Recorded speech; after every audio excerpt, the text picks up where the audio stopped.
Ano niya, Mr. Maravillas, naniniwala ka sa sinabi ni Digong? Paano tayo maniwala na lahat ng sinabi ni Digong po, bodol? Hindi mo mapangawakan yung mga sinasabi. Baka sinasabi niya ito para baka iniisip niya kumalma yung Congress. Sa pag-abol kay Inday dahil sa maling paggamit ng confidential funds. Desidido po yung Congress. Hindi nila tatantanan si Inday kahit tahimik ngayon. Iniintay nga ng mainstream media na magpatawag ng press con. Pero after ng committee hearing ng Congress, tahimik si Inday, walang pa-press con.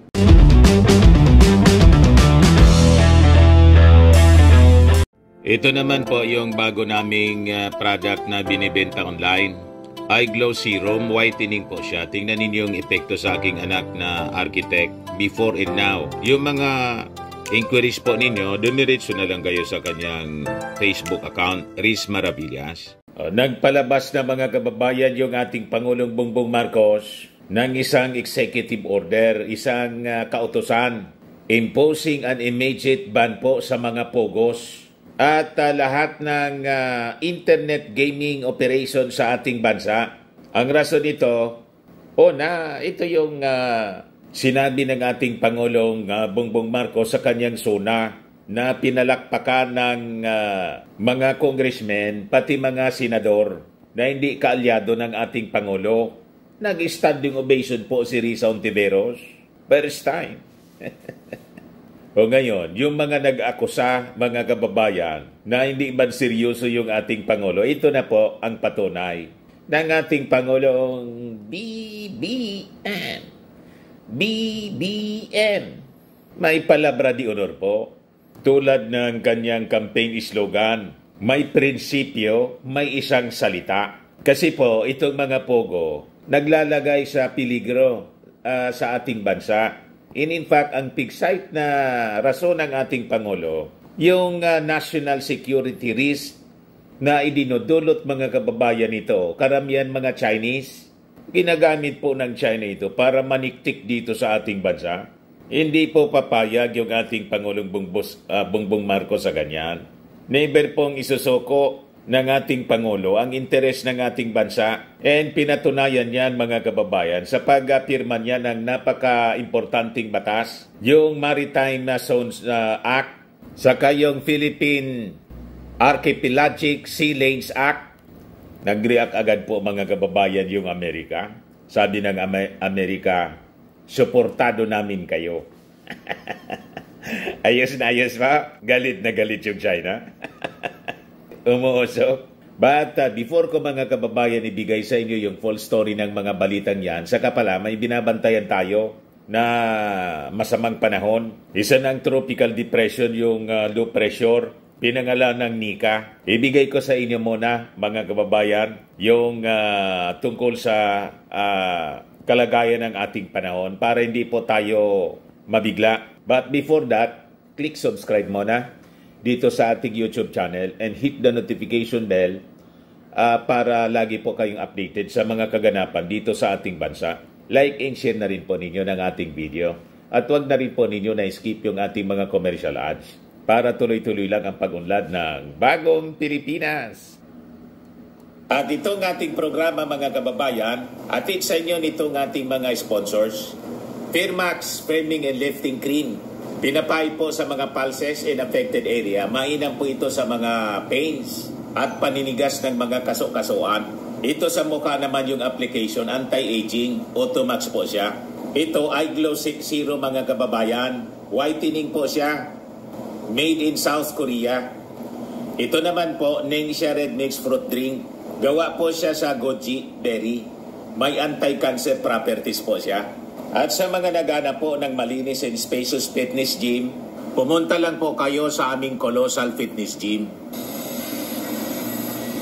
May Grab car rental din po kami. At bills payment po sa aming office. At saka sa mga mahilig po sa mga imported bags, manood po kayo sa live selling ni Madam Aileen Rosales sa kanyang Aileen Closet po. Pati mga shoes, ito yung kanya po. Ito yung kanyang page. Kita ninyo, napakagandang mga online selling po siya. Si Madam Eileen Rosales. Cellphone number niya po, 773-798-7816. Balikan natin mga kababayan yung ating kwento. Pero before that, bigay ko muna sa inyo yung tungkol sa tropical depression, Nika, para makapaghanda kaagad tayo po. Nagbigay na rin ng advisory yung ating gobyerno para wala pong issue. Gamitin naman ang issue ng mga DDS. Sabihin, tulog yung ating Pangulo. Hanapin naman, nasaan ang ating Pangulo? Ibisig-busy ang ating Pangulo sa pagsasaayos ng ating bansa kasi sinira ng previous administration. Galing mismo mga kababayan nito sa Pag-asa. Update po muna tayo dito sa binabantayan nating bagyong Sinika. Ito pong low pressure area na binabantayan natin ay tuluyan na naging isang ganap na bagyo kaninang 8 a.m. at pinangalanan nating Nika. Ang kanyang location kaninang 10 a.m. ay 1,145 kilometers east ng southeastern Luzon. May taglay na lakas na hangin na 55 kilometers per hour at pagbugso na 70 kilometers per hour. At ang kanyang movement po ay westward sa bilis na 30 kilometers per hour. Samantala, ito naman pong satellite imagery natin, meron din tayong other weather systems na nakikita po. Unahin na po natin itong dating bagyong si Marce na nasa labas naman na po ng ating Philippine Area of Responsibility at wala naman ng any direct effect sa anumang parte ng ating bansa. Samantala, meron din tayong low pressure area na binabantayan sa labas ng ating Philippine Area of Responsibility at ito'y huling namataan sa line 2,700 kilometer east ng northeastern Mindanao. So ngayon po, medium chance na siya maging isang ganap na bagyo or possible po siya maging isang ganap na bagyo within the next 24 to 48 hours. Pero dito po muna tayo sa ating binabantayang bagyo na si Nika. In terms of hangin po, meron na tayong tropical cyclone wind signal number 1 dito sa May Catanduanes. So asahan din po natin ang possible na pinakamataas na itataas nating tropical cyclone wind signal dahil dito kay Nika ay signal number 3. In terms naman sa rainfall na dala nitong bagyong Nika, tomorrow noon hanggang Monday noon, asahan natin ang moderate to heavy or 50 to 100 millimeters of rain dito sa may Cagayan, Isabela, Aurora, Quezon, Camarines Norte, Camarines Sur at Catanduanes. So asahan po natin yung mga possible na mga pagbaha at mga pagguho din ng lupa. By Monday noon at Tuesday noon, kung makikita po natin, meron na tayong intense to torrential na pag-ulan. Ito po dahil rin sa paglapit po ni Nika dito sa Philippine landmass. Dito po asahan natin ang intense to torrential or over 200 millimeters of rain dito sa Cagayan, Apayao at Isabela. Asahan na po natin yung mga widespread ng incident po ng mga flooding at mga pagguho ng lupa. Heavy to intense naman dito sa may Abra, Kalinga, Mountain Province at Aurora. Moderate to heavy naman dito sa may Ifugao at Quirino or 50 to 100 millimeters of rain. So ay naabisuhan po natin ang ating mga kababayan na ugaliin po i-check ang ating mga social media pages at makinig po sa ating mga local government units. Para naman sa magiging track nito ni Nika ay by 24 hours or by November 10, 8 a.m., isa na po siyang ganap na tropical storm at ito'y location po niya 650 kilometers east ng Infanta, Quezon. Bukas by 48 po. hours prior to landfall po, mag-i-intensify pa po ito at ito'y magiging isang ganap na severe tropical storm at yung possible location po niya 190 kilometer east ng Baler, Aurora. By 72 hours ay severe tropical storm pa rin naman po siya pero nasa labas na siya ng ating Philippine landmass. Pero asahan po natin yung location niya 170 km west ng Bacnotan, La Union. By 96 hours, nasa labas na po siya ng ating Philippine Area of Responsibility or by November 13, Wednesday po itong inaasahan natin na paglabas po niya. Ano po ba yung na-expect natin in terms of hangin po? Bagamat wala pa na tropical cyclone wind signal na nakataas sa anumang parte po ng Batanes, Northern Cagayan, kasama na ang Babuyan Islands at Ilocos Norte, asahan pa rin po natin ang malakas or mga pagbugso po ng hangin. Wala pa rin naman tayong nakataas na anumang gale warning sa ngayon sa anumang seaboards ng ating bansa. Pero asahan po natin possible po bukas ng umaga or ng hapon magtataas na po tayo ng gale warning lalo na po dito sa eastern section ng ating bansa. Pero sa ngayon dahil po dito sa Bagyong Nika ay asahan na rin po natin na ang up to 3 meters na mga alon dito po sa northern at eastern seaboards ng Catanduanes at seaboards ng Kalayaan Islands. Up to 2.5 meters naman dito sa seaboards ng Isabela, Northern Aurora, Camarines Norte, Northern and Eastern seaboards ng Polillo Island, Northern Samar, Northern seaboards ng Camarines Sur, at Eastern seaboards ng Albay at Sorsogon. Up to 2 meters naman po dito sa nalalabing bahagi ng seaboards ng Cagayan Valley, seaboards ng Ilocos Region, Western seaboard ng Zambales, Bataan, sama na ang Lubang Island, Occidental Mindoro, Calamian Islands, kasama mainland Palawan, Eastern Seaboard ng Camarines Sur, Eastern Samar, at Dinagat Islands.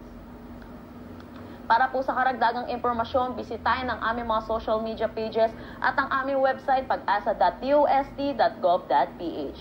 Ang susunod po natin Tropical Cyclone Bulletin ay mamayang 5 p.m. At yan po muna ang latest dito sa Bagyong Sinica. Chanel Dominguez po at magandang umaga. So mag-iingat po tayo, no? Yung mga areas na affected, pati dito sa amin, Catanduanes and eastern seaboard ng Albay, tapos sa parting Camarines Norte, kasi papuntang northern Luzon po. Yung Cagayan, tinamaan pa lang ng bagyong si Marce. Ngayon pa nga po, busy na naman yung ating gobyerno sa relief operations doon po sa Northern Luzon sa Cagayan. Pero ngayon, pinapaghanda na uli yung mga taga Northern Luzon kasi maglalandfall po siya, mga kababayan, itong bagyong si Nika. So, ang advice po ng ating mga authorities, laging pakinggan mga local officials para sa advance evacuation po sa mga areas po na bahain at tapos mga landslide prone areas. Alam na ninyo yan kasi identified na matagal ng panahon with the creation ng ating NDRRMC, RDRRMC, PDRRMC, MDRRMC, pati sa Barangay Risk and Reduction and Management Center. Matagal na sila na naturuan ng mga dapat gawin sa ganitong panahon. So lagi lang po na makinig sa mga advisories through radio, television at sa social media para ma-achieve natin, hindi na madagdagan yung mga nadisgrasya na umabot sa 154 doon sa bagyong si Christine. Hindi man dahil po sa hindi man dahil sa hangin, kundi sa matinding pagbaha. So sinika, sabi dito sa report ng Inquirer, may bring moderate to torrential, intense rainfall sa Northern Luzon. O ngayon, dito tayo mga kababayan sa utos ng ating Pangulong Bongbong Marcos. Na sabi nga natin po, ito ang may prinsipyo at may isang salita. Hindi pa bago-bago yung isip. Pag sinabi niyang tigil yan. Citing national security risk. Ang author po ng POGO, yung previous administration. Kaya nagkasabit-sabit po si Attorney Harry Roque. Naging pugante. Ito yung dahilan mga kababayan ng pagdami ng mga krimen dito sa ating bansa. Nakita ninyo ngayon, sa more than 2 years mga kababayan na pamumuno ng ating Pangulong Bongbong Marcos, at 3 years na ngayon, bumaba po ng 61% yung crime index as compared sa panahon ni Digong. Nasabi ng mga DDS po, during the time of Digong daw, ligtas dito sa ating bansa. Anong ligtas? Ang daming ang namatay Yung Pogo, nanganak ng kung ano-anong krimen. Kidnapping, murder, smuggling, drugs, lahat na po. human trafficking. Kaya mga kababayan, with the investigation na ginawa ng Congress through the Quadcom, ito na ngayon mga kababayan ang naging desisyon ng ating Pangulong Bongbong. Finally, tuldukan na po itong problema na nagmula sa previous administration. Yan po yung executive order banning POGOs, cite national security risk. So yung ating Pangulong Bongbong Marcos, nag-issue siya ng executive order number 74 imposing an immediate ban sa POGOs at saka pati itong internet gaming operations. Yung kautusan mga kababayan, sabi rito, pinirmahan noong November 5 pa by Executive Secretary Lucas Bersamin na nagsasabi, tigil na ang lahat ng POGO. Marcos emphasized the state's duty to safeguard national security, maintain public order, uphold the rule of law, protect the safety of its citizens, and ensure the integrity of the social fabric. All the evils, mga kababayan, na dulot ng POGO operations, tinuldo ka na ng ating Pangulong Bongbong Marcos. Kasi base po sa study ng Department of Finance, napag-alaman po that the economic benefits nitong POGO operations are significantly outweighed by the risk such as increased crime rates, social instability, and exploitation. Naging instrumento mga kababayan para sa money laundering in other illicit financial activities and posing threats sa ating national financial system. So imbes makatulong siya sa tourism, naging baliktad yung naging epekto. Ngayon, sabi rito, para ma-mitigate po yung economic impact ng pagbabawal nito, technical working groups will be established to support displaced workers through upskilling and reskilling programs. So inutusan ng ating Pangulong Bongbong Marcos lahat ng mga concerned agencies to combat illegal offshore gaming operations. Kasama rito yung PAOK, yung PDEA, and other law enforcement agencies will intensify efforts to dismantle such activities. And additionally, the Department of Human Settlements and Urban Development will work with Homeowners Association to prevent illegal gaming operations sa mga residential areas. Yung Department of Tourism ay napag-atasan din na siguruhin that tourism establishment are not used para dito po sa mga POGO activities. So ito na mga kababayan ang naging kautusan based doon sa naging sona ng ating Pangulong Bongbong na pinalakpakan po maging ng mga hindi kaalyadong senador ng ating Pangulong Bongbong. O, di ba? Ayos na po mga kababayan. Wala nang issue sa IGL yung mga DDS. Kaya hindi po makaipon ng EDSA People Power. Nag-attempt na naman sila mga kababayan na mag-people power doon sa EDSA Shrine. Ang nakita kong nandun lang mga kababayan, nag-iisa na lang yung dating PDEA agent si Jonathan Morales. Wala nang may kayat po mga kababayan. Wala nang pundo. Tigil yung POGO. Nagtatago mga kababayan si Atty. Harry Roque, tapos si Pacquiao po, nakakulong na. Yung KUGC, matagal nang umayaw. Wala na po.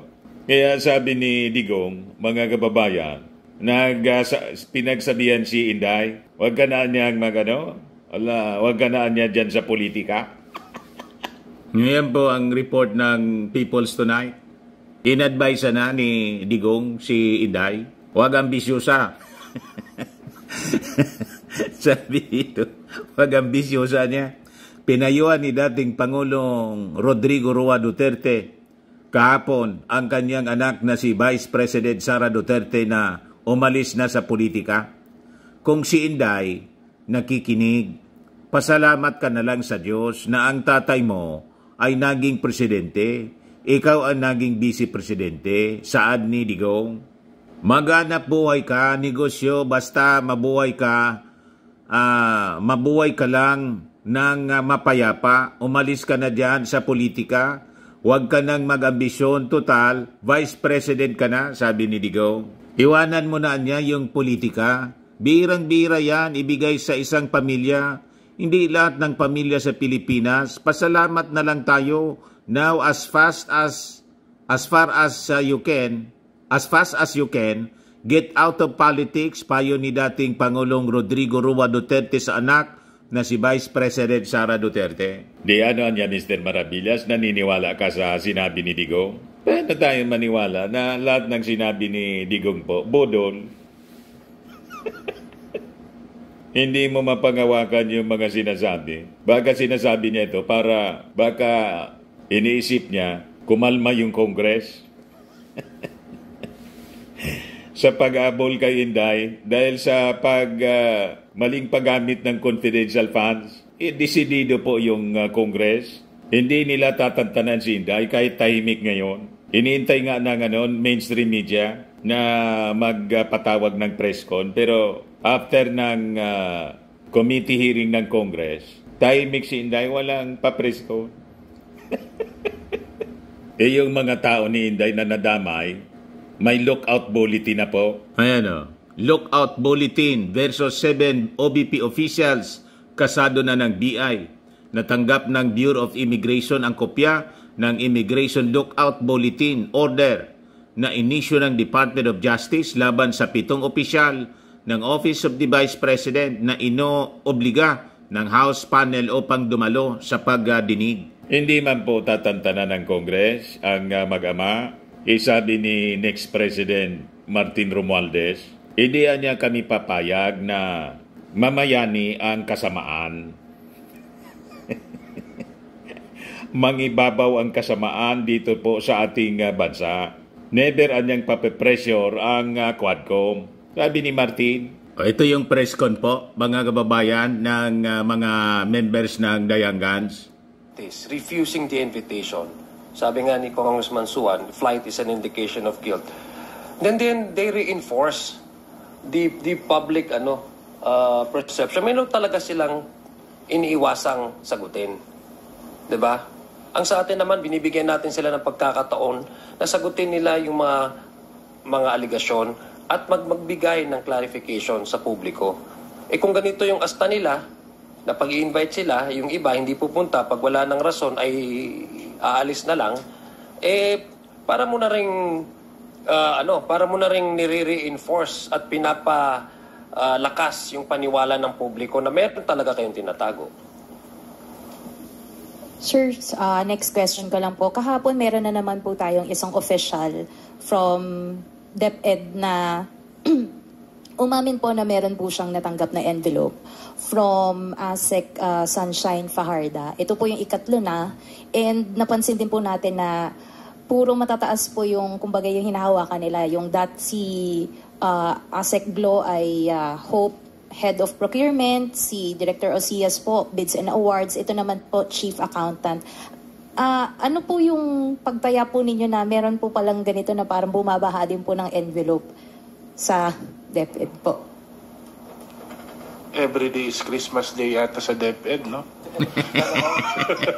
Alam nyo, nung sinabi, nung una pa itong linabas, I remember interpolating Yusek Mercado, sabi ko, kung merong isa, merong ikalawa, merong iba. At we can only guess, we can only infer right now kung ano ang extent nito. Ilan ba ang nakatanggap, gaano. Kasi apparently, hindi lang naman sila din kahit yung iba, di ba?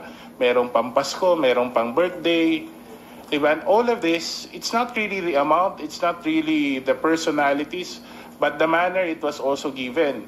It wasn't released through official papers, ipinapaabot, nakasobre, yung iba binibigay na cash, direkta, na alam naman natin na hindi yan ang tamang proseso sa pagre-release ng incentives. Kung allowance man yan, kung incentives man yan, at legitimate naman ang source, may tama na mga proseso para sa pagbibigay nito. The fact that it's being distributed, I'll just use the word, under the table, medyo hinahinala lang talaga. And it makes me wonder, ano ang extent nito? I don't think natapos sa 3. I don't think matatapos sa 4. With 4 people coming out, with 3 people coming out na meron silang natanggap, I would like to believe systematic at systems-wide ang ginawa ng naunang Secretary of Education.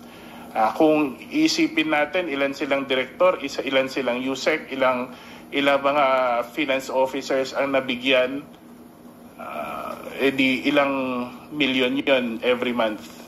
At sa loob ng 9 na buwan, ilang milyon lahat yun. At kung bibilangin natin yung confidential funds, ay baka makita nga natin kung saan napunta. Dagdagan ko lang, no, I happened to ask Miss Catalan, no, I asked her, ilang taon na siyang nagtatrabaho sa gobyerno, sa DepEd, no? 36 years na daw siya.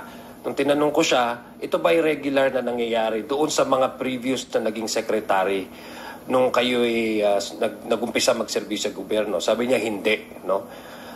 First time daw ito nangyari. So, hindi talaga siya regular. Pangalawa, apart from yung timing kung paano kailan binigay, because the first question she asked nung binigay sa kanya yung envelope is, galing ba ito sa confidential funds? Sinabi niya yun on record, di ba? Narinig naman natin yan. So ang tanong ngayon is, bakit yun ang initial na assessment niya, no? Sa confidential funds. Siya mismo, meron na siyang pre-judgment na baka ito nga ay confidential fund. And if you look at the timing, she received the first envelope when the confidential funds was requested from DBM. It was released. That's why dun she was coming from that position, no? From that kind of mindset. And number 2, kung titingnan natin, there's a pattern. And selected, hindi lahat ng gobyerno empleyado ng DepEd ay binigyan ng allowance. Sabi nga ni Congressman Jude, kung bonuses, and I even ask her, kung ikaw, accountant siya, diba? Alam mo naman kung saan binubunot ang regular na bonuses. Lahat naman tayo, empleyado ng gobyerno, lahat tayo nakakatanggap ng bonuses at the end of the year, during Christmas, no? O special occasions. Meron din mga rata, meron din if you go on travel, meron ka ding mga travel allowances. But this is irregular, no? Kasi sabi nga niya, tama, may mga bonuses, but it did not happen on December. It did not happen on a certain travel when she was traveling, for example. And I don't believe she really needs to travel a lot, no? So, makikita mo yung pattern and selected. Hindi lahat, tinanong nga yung mga USEC, tinanong yung mga regular empleyado. Kung titingnan natin, yung nakatanggap ng mga ganitong allowances na sinabi nila, ay selected siya doon sa dadaanan ng pera at kailangan pumirma na may mga accountable officers na pipirma any officers that have something to do with the releasing and utilization of these funds ang nabigyan. So that's number 2. And number 3, it was done discreetly. Tinanong natin siya, ito ba ay napag-uusapan nyo? So hindi. Tinatawag sila and individually nabibigay. If it's really a regular allowances, it should have been all of the employees in the department, but no. Selected, and the manner by which they've been given these envelopes is of question. Malinaw po na suhol para tahimik lang. Tahimik lang sa pag-release ng mga kainahinalang. Di ba? Pipirma. Para hindi na magkwento. Paano pong sabi po sa Bible, nothing concealed which shall not be revealed, or hidden which shall not be made known. Kahit hindi mag-attend si Inday, lalabas ang totoo. Kaya siguro sabi ni Digong, huwag ka na niyang, lumabas ka na niya sa politika. Nasunog na kasi mga kababayan. Nasunog yung masasamang gawa. But anyway, tuloy-tuloy mga kababayan ang investigasyon ng Congress. Balikan natin yung papreskon po ng Diane Gans. The testimony of Ms. Catalan also tell us 2 things kasi hindi ito masyadong na-emphasize. Una, kino-corroborate niya yung unang testimonya ni Yusek Mercado. Ibig sabihin, Nagsinungaling ang Vice Presidente nung sinabi niyang nagsisinungaling at isang disgruntled employee lamang si Yusek Mercado. Diba? Kasi hindi lang naman si Yusek Mercado apparently ang nakatanggap ng pera. At posibleng meron pang iba. So yung earlier statement ng Office of the Vice President na disgruntled employee lamang si Yusek Mercado ay napaka-unfair sa isang public servant, career official na nagtrabaho ng napakatagal sa ating gobyerno. Second point is, apparently, ang Vice Presidente mismo, nung siya ay Secretary of Education, ay hindi sumunod sa sariling polisiya na no-gift policy. So anong klase ng leadership meron ang isang tao na siya mismo ang babali sa sariling polisiya? Doon mismo sa kami, kahit kami mga congressmen, hindi kami pwedeng magbigay ng regalo sa mga superintendents namin, sa mga regional directors namin, apparently because of this no-gift policy. Tapos meron pala sa pinakamataas na posisyon ng kagawaran nila, hindi rin sinusunod at binabaliwala ang sariling polisiya na no-gift policy. Sunog na sunog mga kababayan. So abangan na lang natin yung susunod na hearing ng Committee on Good Government and Public Accountability. Baka matuluyan na talaga si Inday. Tahimik ngayon si Inday, mga kababayan. Sa mga naghanap ng malinis and spacious fitness gym, pumunta lang po kayo sa aming Colossal Fitness Gym. We also offer Grab Car Rental with our brand new 2023 model ng Toyota Innova. We also accept booking for those who are planning to travel via PAL, Cebu Pacific, and other airline companies, local and international, and bills payment for Meralco Bills, PLDT, Aleco Bills, etc. Ang Colossal Fitness Gym is located at 3rd floor Security Bank Building, Landco Business Park, Legazpi City, Albay. For inquiries, look for Chilon Maravillas, contact number 0966-802-0949. Yan yung aming Innova. Lagi na pong matao sa amin. Pati mga foreigners po, tingnan ninyo, mga British tourists sila. Ang lalaki ng katawan na, mga kababayan, nag-gym sa amin. Ito naman po, Indian National. Ito mga mga European sila. Ito naman yung bago naming product na binibenta online, iGlow Serum. Whitening po siya galing sa South Korea. Tingnan ninyo yung epekto sa aking anak na architect entrepreneur, Riz Maravillas. For inquiries, look for Riz Maravillas on FB. Ito naman po, Firmax Firming and Lifting Cream. Pinapahid po ito sa mga pulses and affected area. Mainam po ito sa mga pains at paninigas na mga kaso-kasuan. Ito po, Automax Radiant Serum. Sa mukha naman yung application. Anti-aging po siya. You will look 10 years younger than your age. Sa mga cancer patients naman po, baka lang gusto ninyo itong itry. Nengxia Red Mix Fruit Drink. Hindi man po siya gamot, food supplement siya. Kaya lang, gawa siya mga kababayan sa goji berry. Yung goji berry may anti-cancer properties. Yung mga inquiries ninyo, dumiritso na lang kayo sa aming messenger sa Facebook para masagot namin agad. Ayos po. Ako po si Dante Maravillas. Bye-bye. God bless.